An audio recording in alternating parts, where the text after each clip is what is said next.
Hello বন্ধুরা, আমি হলাম অগি।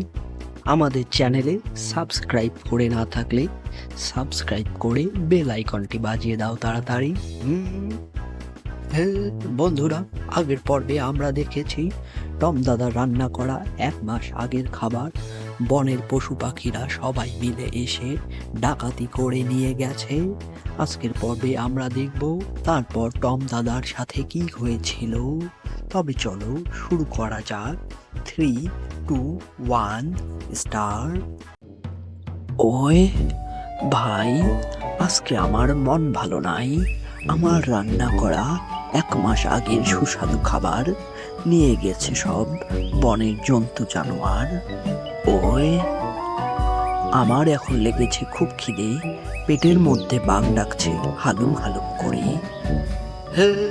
দাদা, তোমার কথা শুনে আমার খুব হাসি পাচ্ছে। দেখো আমার দিকে কিভাবে রান্না করে এনে বনের মধ্যে বসে বসে খেতে হয়। বনের মধ্যে ভোজন, একেই তো বলে বন ভোজন। ওই লেগেছে খুব খিদে, এখন আমি কি করব ভেবে কিছু পাচ্ছি না যে। ওই বন্ধুরা, টম দাদার পাশে থাকতে আমাদের চ্যানেল সাবস্ক্রাইব করে বেল আইকন বাজিয়ে দাও।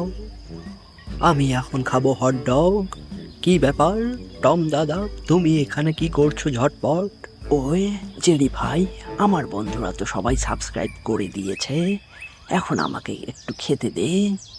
আমাকে খেতে না দিলে কিন্তু তো পেট খারাপ করবে।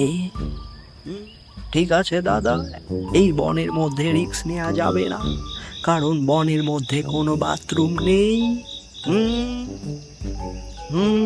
কি আর করার, এই নাও এখন খাও আমার ভাগে রান্না করা সুস্বাদু খাবার।